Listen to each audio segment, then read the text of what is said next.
আসসালামু আলাইকুম।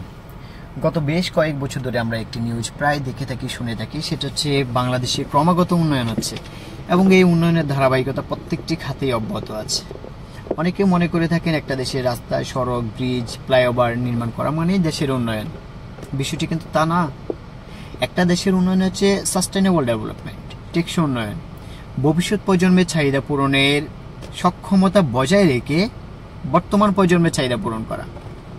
একটা দেশের জন্য সাস্টেনেবল ডেভেলপমেন্ট কিভাবে কাজ করে?